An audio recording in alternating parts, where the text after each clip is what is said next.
पगली के भइल बाटे पागल के दासा। आज हमरा पता चलल प्रेम के भाषा।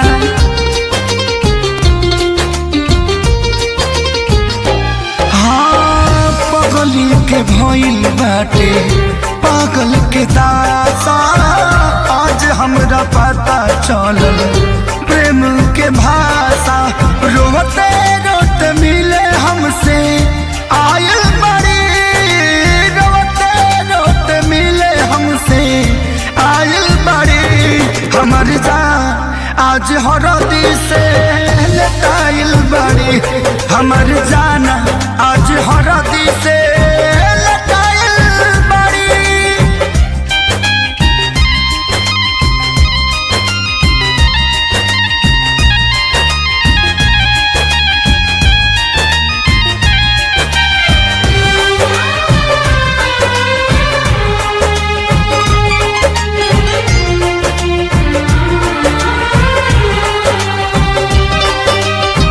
घर परिवार देख खोजत होई जा, छतिया पमुड़ी धके रोवा तारी एही जा।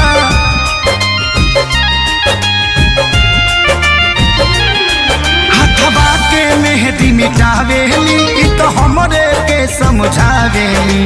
अखिया बाल राइल पागा लाइल बड़ी, लाइल बड़ी। हमर जान आज हरद से लटाइल बड़ी, हमर जान आज हरद से लटाइल बड़ी।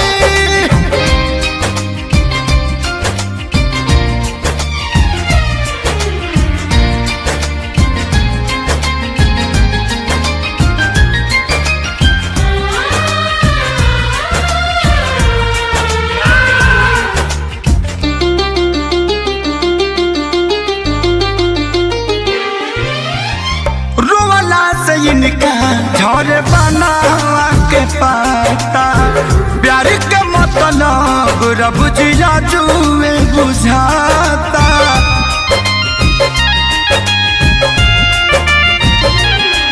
हम इनका से तनिको खफा नहीं खी, काहे की जान बेवफा नहीं खी। अखिलेश के खेसारी खाती भुलाइल बड़ी, अखिलेश के खेसारी खाती भुलाइल बड़ी।